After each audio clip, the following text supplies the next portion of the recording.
जय हिंद दोस्तों। मेरा नाम है झिलमिल और आज का हमारा टॉपिक है इंडस्ट्रियल सोसाइटी एंड सोशियोलॉजी। आज की वीडियो में हम देखेंगे कि जो इंडस्ट्रियल रिवॉल्यूशन था उस दौरान जो इंडस्ट्रियल सोसाइटी बना था उसने फैमिली को, रिश्तों को किस तरह से इम्पैक्ट किया। देखते हैं ना एकता कपूर के सीरियल्स में कि किस तरह से रिश्तों में आती है दरार, तो यहाँ पे देखेंगे इंडस्ट्रियल रिवॉल्यूशन ने किस तरह से रिश्तों में दरार लाए। सोशियोलॉजी आप जितना हो सके अगर आप कनेक्ट करके पढ़ने की कोशिश करोगे तो आपको याद करने की ज़रूरत नहीं पड़ेगी। इसलिए sociology one of the easiest subject है क्योंकि आपको कुछ याद करने की ज़रूरत नहीं है, बस जो ऑथर्स हैं उनके नाम याद रखिए और बाकी जो आपका डे टू डे एग्जाम्पल्स हैं मैं उसी की तरह पढ़ाती हूँ ताकि एग्ज़ाम पे आपको दिमाग पे ना जोर पड़े और ऐसे ही लिखो। यहाँ पे मैं एक और चीज़ बताना चाहती हूँ कि मेरे को कमेंट्स आ रहे थे और मेल भी आया था एक दो कि वीडियोस क्यों नहीं रेगुलर अपलोड होती है। तो फर्स्ट थिंग ये है कि मैं 10 से 6 तक ऑफिस में होती हूँ, ऑफिस में रहती हूँ। तो 6 बजे अभी मैं ऑफिस से आई हूँ, ऑफिस से आके मुझे वो टैरो रीडिंग के लिए प्राइवेट रीडिंग्स करनी होती है, वो मैं करती हूँ।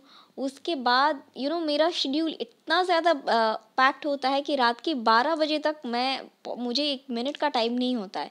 तो इसीलिए मैं जितना हो सके कोशिश करूँगी कि सोशियोलॉजी जो है वो पूरी तरह से कंप्लीट करूँ। और इन द मीन टाइम जब मुझे सैटरडे संडे ऑफ मिलता है तो मैं जो करंट अफेयर्स है या फिर जो भी इकोनॉमी है, हिस्ट्री है, जो भी है वो डालने की कोशिश करूँगी। तो चलिए शुरू करते हैं वीडियो की तरफ। तो आज का हमारा मेंस का सवाल है, right short answer of the following, how did the emergence of industrial society change the family life of western Europe.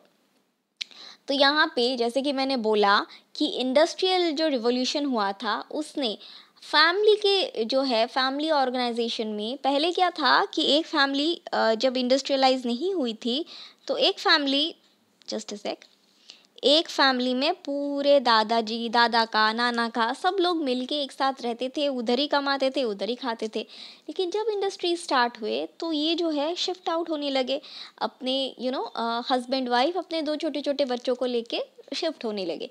तो इस तरह से एक तरह से रीऑर्गेनाइजेशन होने लगा। और उस टाइम पे ऐसा तो था नहीं कि व्हाट्सएप पे कनेक्टेड रहे, वीडियो कॉल पे कनेक्टेड रहे, तो कनेक्शंस जो है वो कहीं ना कहीं थोड़ा सा कम हो गया था क्योंकि मोड ऑफ कम्युनिकेशन नहीं था। ठीक है जी, और उसी के बारे में हम लोग डिस्कस करेंगे। During much of the 18th century, the desire to produce more goods at low cost, make higher profit led to the industrial revolution and growth of capitalism. तो इंडस्ट्रियल सोसाइटी की जन्म किस तरह से हुआ कि जब जो था जो हमारे जो लोग थे बेसिकली कैपिटलिस्ट थे, उनके अंदर डिज़ायर था, उनके अंदर भूख थी, ठीक है, कि हमको इतने से नहीं जमता, हमको और ज़्यादा प्रोडक्शन करना चाहिए और इंसानों मैनुअल वर्क से इतना प्रोडक्शन नहीं होगा, we need to do something better, something improvement. तो इसीलिए उन्होंने they switch to machine instead of manmade handmade tools, they switch on to machine and that was also called as an age of machines. Industrial revolution era was also called as an era of machine. It was then that the machine began to take over some of the works of men and animals in the production of goods and communities. तो मशीनों ने इंसान का बोझ जो है वो बहुत हद तक कम कर दिया, इंसानों और जानवरों का। अगर पहले क्या होता था, हाथ से काम किया जाता था या एनिमल्स से किया जाता था, अब वो स्टीम बेस्ड या मशीन बेस्ड काम होता था जिससे इंसानों के ऊपर लोड जो है वो काफ़ी हद तक कम हो गया था और कंपेयर टू दैट जो प्रोडक्शन है उसका रेट बहुत बढ़ गया था एंड इट वाज दोनों हाथों में चांदी type. Therefore, Industrial Revolution was rightly called the beginning of machine age. ये 3 लाइन आप इंट्रोडक्शन में लिख सकते हो। इंडस्ट्रियल रिवोल्यूशन के बारे में जो भी क्वेश्चन आए, चाहे शॉर्ट नोट हो चाहे कुछ भी हो, ये 3 लाइन आप छाप सकते हो। ठीक है जी। पहला कि इंडस्ट्रियल रिवोल्यूशन क्यों हुआ था, क्योंकि लोगों में अर्ज थी कि और ज़्यादा प्रोडक्शन करना चाहिए। ठीक है, इतने से अपने को नहीं जमता, अपने को और चाहिए, वी आर नॉट सेटिस्फाइड। तो अगेन दूसरा इंडस्ट्रियल रिवोल्यूशन में क्या हुआ था, इंडस्ट्रियल रिवोल्यूशन में हुआ ये था कि instead of the manual labour machines ने उनकी जगह ले ली थी, जिससे क्या हुआ, प्रोडक्शन आउटपुट ज़्यादा हो गया था और इसी वजह से इंडस्ट्रियल रिवोल्यूशन को मशीन एज भी बोला जाता है। Just a sec. Many new cities sprang up during the industrial revolution. तो इंडस्ट्रियल रिवोल्यूशन में क्या हुआ कि नए नए शहर जो है वो बनने स्टार्ट हो गए, नए नए शहरों में फैक्ट्रीज़ जो है वो बननी स्टार्ट हो गई। और वहाँ पे जो जो हमारे विलेज लेवल पे डिस्पोज्ड आर्टिजन्स थे, पीजन्स थे, वो उन शहरों में काम की तलाश में जाने लगे। Production was now carried on in factories in place of workshops in houses with the help of machines in place of simple tools. तो उस टाइम पे जब इंडस्ट्रियल एरा हुआ था तो प्रोडक्शन जो है it was carried on in factories. पहले क्या होता था, प्रोडक्शन जो था it was carried on in the work place और हाउसेस। इंसान अपने घर पे ही जो है, अगर गेहूं चावल उगाना है तो घर पे ही खेती करते थे, बेचते थे, वही खाते थे। सबसिस्टेंस फार्मिंग जो था वो होता था। लेकिन अब जो है कमर्शियल लेवल पे फैक्ट्रीज पे हुआ जाता था एक प्रोफेशनल तरीके से और with the help of machines professionalize तरीके से। जैसे कि आइसक्रीम आइसक्रीम हम अभी घर पे बनाते हैं, खुद ही खाते हैं और ऐसा। लेकिन इंडस्ट्रियल रिवोल्यूशन में जो एक प्रोफेशनल टच होता है मशीन के ज़रिए इस तरह से, तो प्रॉपर कमर्शियल वे में चीज़ें बननी स्टार्ट हो गई थी। Everything belonged to the owner of the factories, including the finished goods and the workers worked for ages. Okay, industrial revolution को कैपिटलिस्ट एरा भी बोला जाता है क्योंकि हर चीज़ from the production to the finish good everything belong to the capitalist. और in turn ये जो कैपिटलिस्ट थे वो वर्कर्स को बस एक जो बोलते हैं ना वेज मतलब एक अमाउंट ऑफ मनी जो है वो देते थे।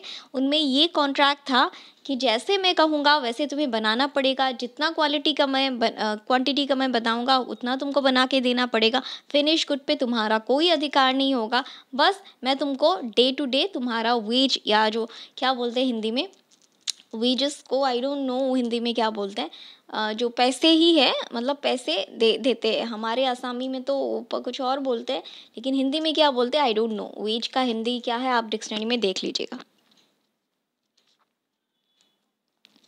This phase of capitalist is known as industrial capitalism. तो ये जो था जहाँ पे इनइक्वल डिस्ट्रीब्यूशन ऑफ वेल्थ था, उसके बाद इसने एक तरह से क्रिमिनल इन्वायरमेंट को भी जन्म दिया था। क्योंकि उसमें क्या होता था कि कैपिटलिस्ट मोड में क्या होता था, जो कैपिटलिस्ट होते थे उनको सिर्फ अपनी प्रॉफिट का दिखता था, सिर्फ उनको प्रॉफिट होना होता। तो यहाँ से वो हर किसी को लेबर्स एम्प्लॉय करते थे, चाहे वो मेन हो वुमेन हो। और वुमेन की सेफ्टी का कोई वो नहीं था, या फिर वुमेन से एक लीनियंसी मेंटेन करना कि वुमेन को इतना आवर नहीं काम कराना देना चाहिए, या फिर बच्चों से काम कराते थे। तो इस तरह के लेबर लॉज जो है वो नहीं थे, उनको बस अपने पैसों से मतलब था, तुम हमको काम दो, हम तुमको पैसे देंगे, दैट्स इट, एक वेज देंगे। ओके, तो it was also called an phase of industrial capitalism. तो अब हम देखेंगे इस इंडस्ट्रियल कैपिटलिज्म का सोसाइटी पे क्या जो है इम्पैक्ट पड़ा। बेसिकली इस तरह के जो क्वेश्चंस आते हैं वो आपको 150 वर्ड्स में सीमित होना होता है। तो अगर आपको 150 वर्ड्स का बोले तो यहाँ से बस ये पैराग्राफ जो है वो ही पैराग्राफ लिखिएगा, it would be more than enough कि सोसाइटी का मतलब फैमिली का क्या इम्पैक्ट हुआ था। मैंने आपको एक ओवरऑल व्यू दिया कि उस टाइम पे इंडस्ट्रियल रिवोल्यूशन क्या हुआ था, क्यों हुआ था।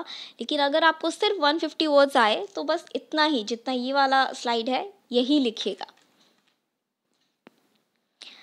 Large scale industry and manufacture simply accelerated the transformation of society that has been occurring for decades. Okay. जैसे कि आप लोगों ने देखा कि सोसाइटी का जो ट्रांसफॉर्मेशन है वो रेनेसा पीरियड से ही स्टार्ट होने लगा था। बहुत सारे रिवोल्यूशंस आए थे, इंडस्ट्रियल रिवोल्यूशन, उसके बाद कमर्शियल रिवोल्यूशन, जो ग्लोबल ट्रेड जो था वो स्टार्ट हो गया था। तो ये जो इंडस्ट्रियल रिवोल्यूशन था इसने ये सोसाइटी का जो ट्रांसफॉर्मेशन प्रोसेस था इसको और ज़्यादा बूस्टअप कर दिया, इसको और ज़्यादा बढ़ा दिया, स्पीड से बढ़ा दिया। ठीक है जी।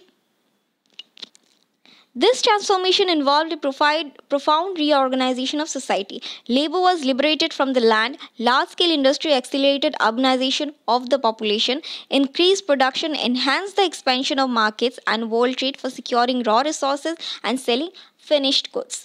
यहाँ पे किस तरह से reorganization हुआ? Labor was liberated from the land.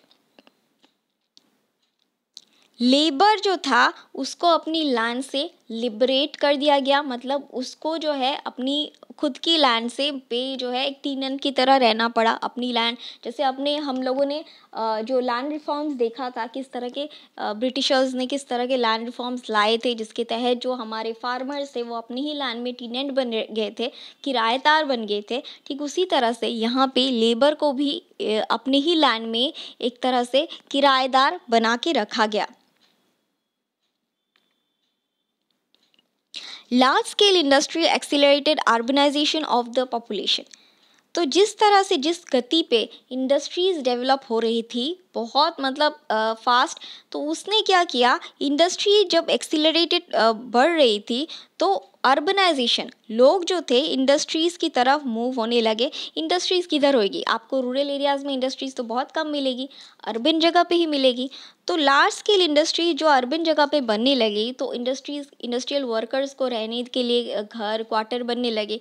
तो it led to basically urbanisation of the population. लोगों का मतलब लोग अपने रूरल गांव के घर को छोड़ के अर्बन्स की तरफ, शहरों की तरफ निकलने लगे in search of work, in search of A proper healthy life. Increased production enhanced the expansion of markets and world trade for securing raw resources and selling finished goods. तो यहाँ पे प्रोडक्शन इतना भयंकर तरीके से बढ़ रहा था, तो जिससे हम लोग जो वर्ल्ड ट्रेड था, वो कॉम्पिटिटिवनेस था, वो बहुत ज़्यादा बढ़ने लगा था कि लोग जो प्रोडक्शन है वो बढ़ने लगा, जिस रेट पे बढ़ने लगा तो वो लोग एक्सपोर्ट करने लगे और रॉ मटेरियल्स वो लोग इंपोर्ट करने लगे और दुगने रेट पे वो लोग एक्सपोर्ट करने लगे। ठीक है जी।